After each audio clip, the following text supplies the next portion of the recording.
인간은 사회적 동물이라고 하지요. 관계적 존재가 바로 인간입니다. 우리가 살아가며 수많은 관계를 맺고 살아가지요. 그 관계들 속에서 우리는 기쁨과 즐거움과 보람과 삶의 의미를 발견하고 느끼기도 합니다. 또한 그 관계들 속에서 또한 우리는 상처와 슬픔과 분노를 느끼기도 합니다. 우리 인생의 희노애락이 다 관계와 직결되어 있다라고 말할 수 있겠습니다. 하나님과의 그 수직적인 관계, 내가 하나님과 어떤 관계를 가지고 있는가. 또한 사람들과의 관계, 수평적인 관계, 특별히 교회 신앙 공동체 안에서 다른 지체들 간의 그 관계가 어떠한가에 따라서 우리의 삶의 질이 달라지게 되는 겁니다. 특별히 우리 수평적 관계에 있어서는 말이 중요합니다. 말 한마디 때문에 내가 새 힘을 얻고 일어날 힘을 얻기도 하고, 말 한마디 때문에 주저앉고 큰 낙심에 우리는 빠지기도 합니다.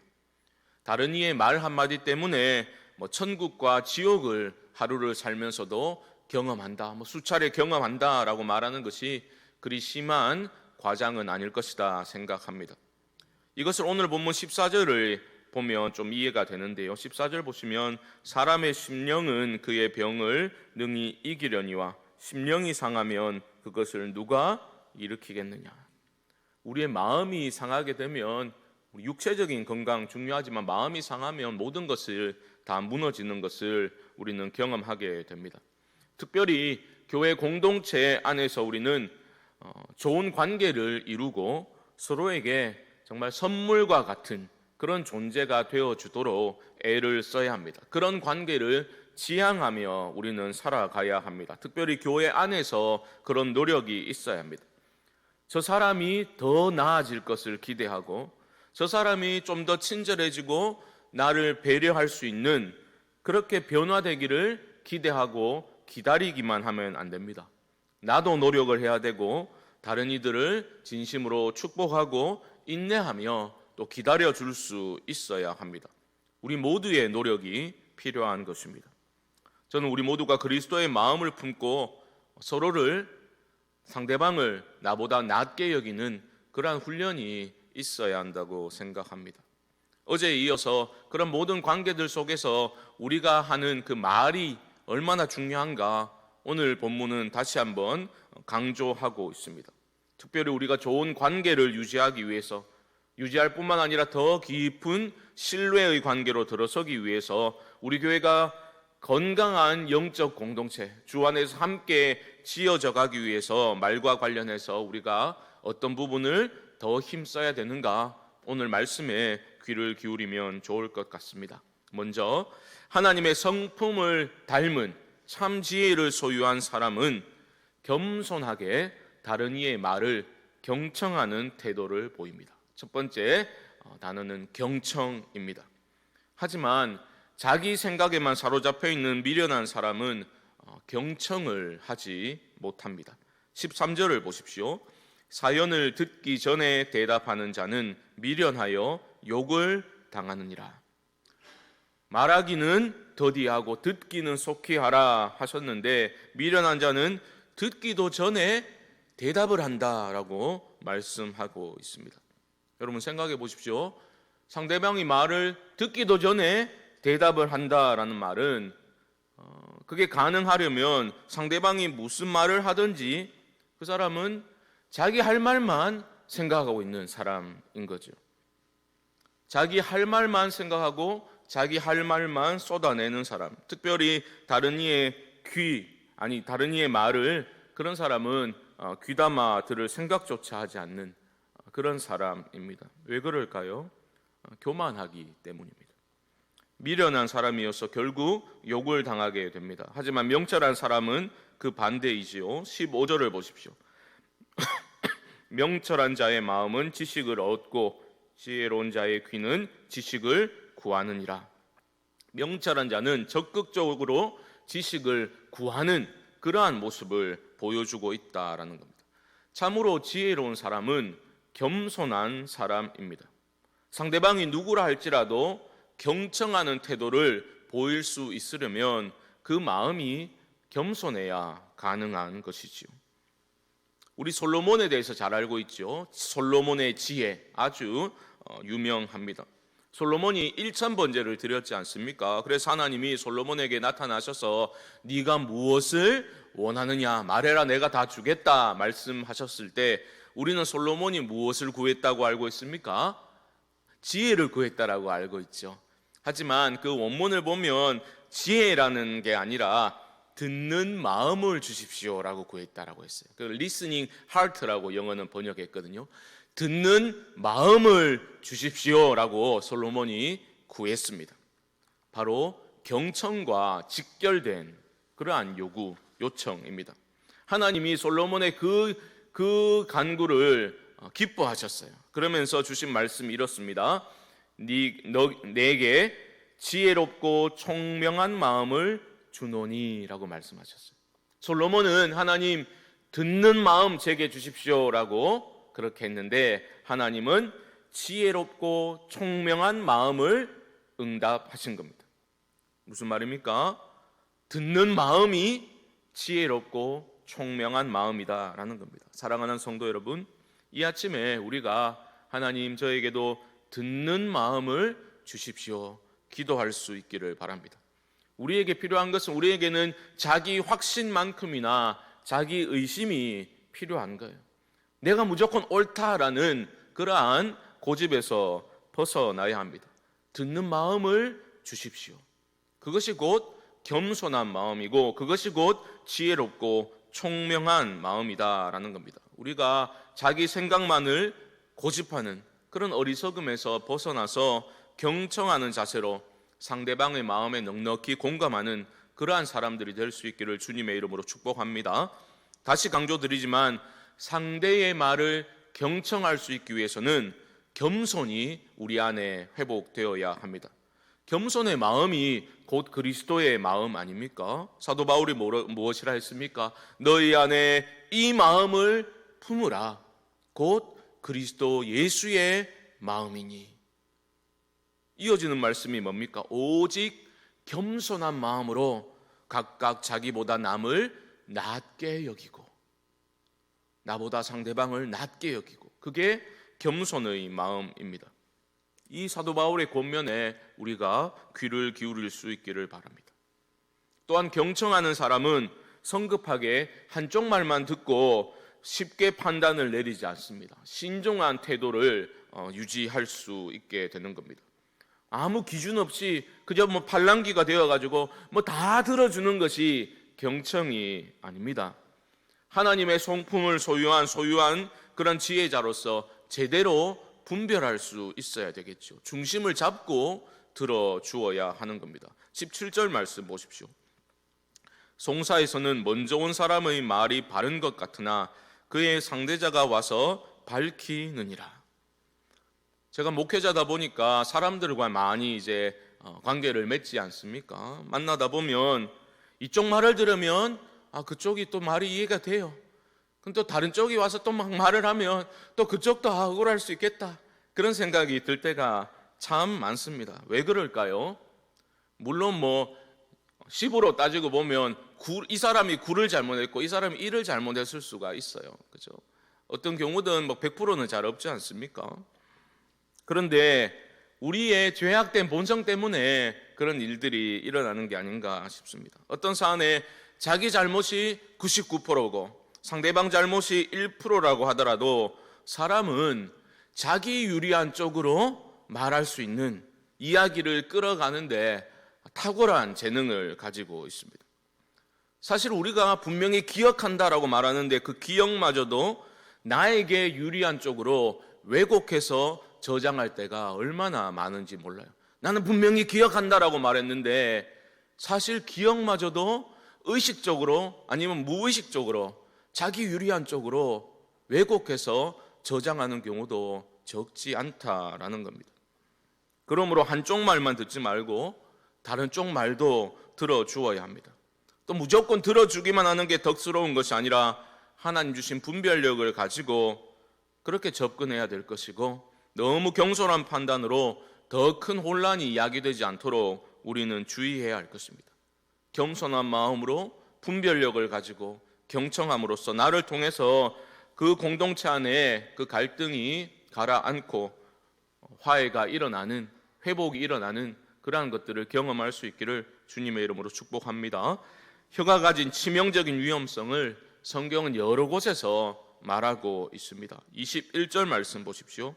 죽고 사는 것이 혀의 힘에 달렸나니 혀를 쓰기 좋아하는 자는 혀의 열매를 먹으리라. 굉장히 무거운 말씀이죠.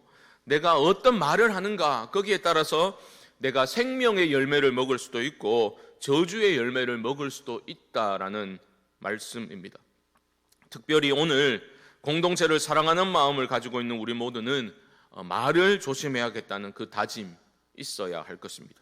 지혜롭게 말하고 너무 많은 말을 하기보다는 좀 침묵하면서 잘 연결어진 말을 하겠다라는 결단이 우리 안에 일어날 수 있기를 바랍니다. 사실 말 때문에 관계가 틀어지면 그것은 공동체 전체에 영향을 미치게 됩니다.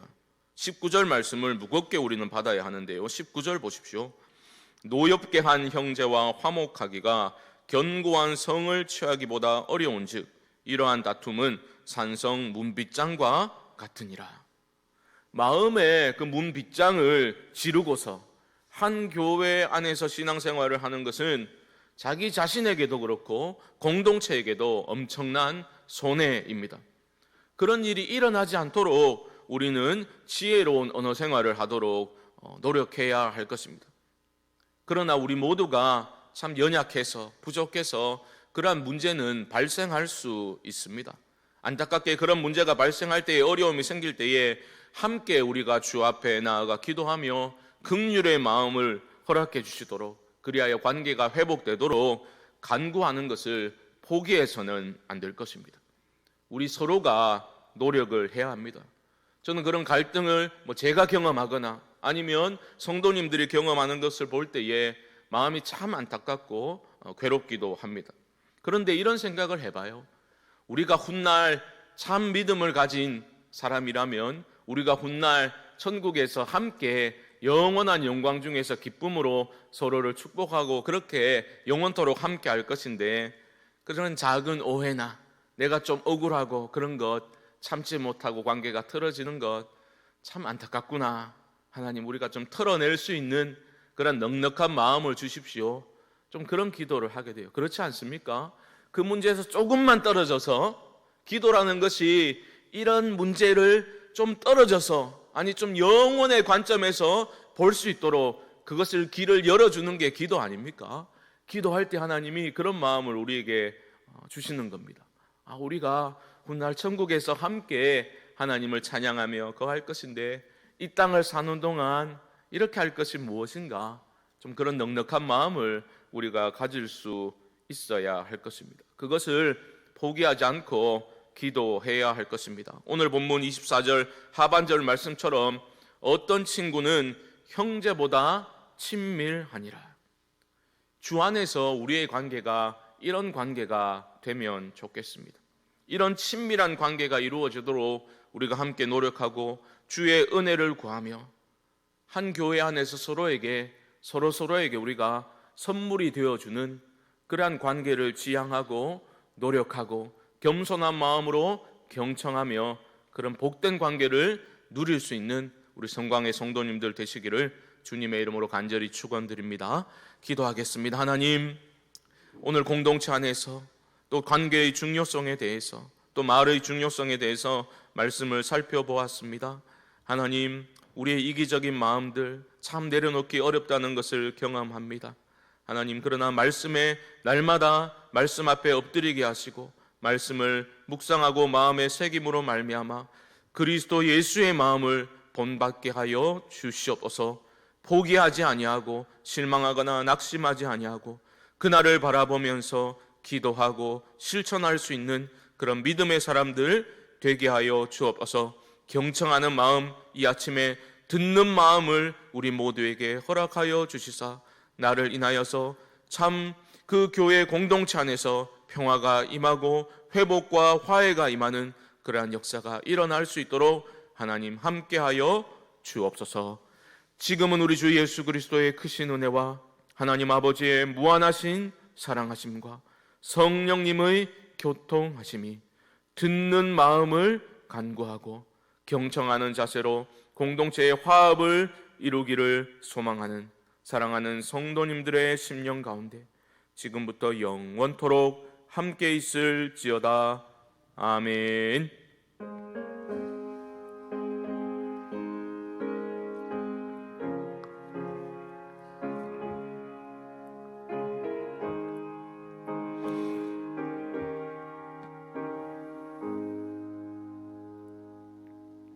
우리 합심을 한번 기도하겠습니다. 하나님, 저에게 경청하는 태도, 듣는 마음 주옵시고 올바로 분별하고 한쪽 말만 듣지 않는 균형 잡힌 태도를 갖게 하시어 나를 통해서 공동체 안에 평화와 화해가 이루어지도록 나를 사용하여 주십시오. 신중하고 지혜로운 언어 생활을 통해서 주 안에서 친밀함이 깊어가는 그러한 복된 공동체로 우리 교회가 세워져 가게 하여 주옵소서. 금요일은 나라와 민족을 위해서 기도합니다. 하나님, 우리나라를 불쌍히 여겨 주옵시고 한국교회가 복음의 능력을 회복케 하여 주시옵소서. 또 대구 지역의 코로나가 또 확산이 좀 심각한 상황입니다. 하나님, 함께하여 주옵시고 종식될 수 있도록 긍휼을 베풀어 주시옵소서. 교회를 지켜 주시옵소서. 이 외에도 개인적인 기도의 제목을 가지고 우리 주님의 이름을 한번 부르고 기도를 시작하겠습니다. 주여,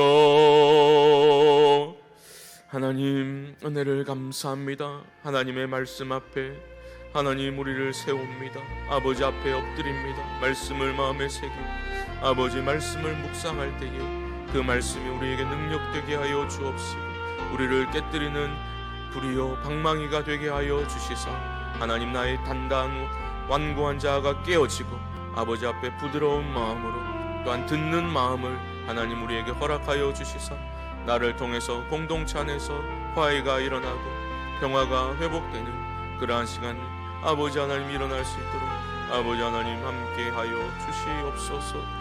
아버지 하나님, 우리의 언어 생활을 통해서 겸손한 마음으로 그리스도의 마음으로 하나님 서로를 바라보고 대할 수 있도록 도와주시고 포기하지 아니하고 마음의 문빗장을 지르는 것이 아니라 하나님 그 마음을 열고서 아버지 주를 찬양하며 서로를 사랑하며 선물과 같은 존재로 다가갈 수 있도록 아버지 긍휼을 베풀어 주옵소서.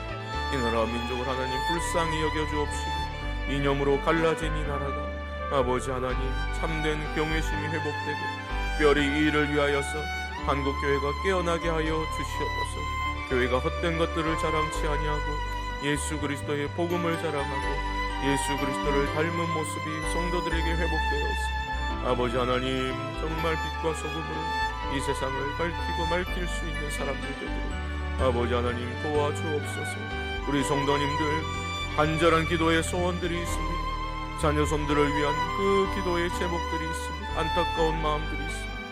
하나님 주의 손에 맡기고 주를 신뢰하며 선한 하나님의 주권적 섭리를 확신하며 이 아침에 기도할 때에 하나님 우리의 마음을 아버지 하나님 위로하여 주옵시고 믿음으로 간구할 때에 함께 하시는 하나님의 손을 경험케 하여 주시옵소서.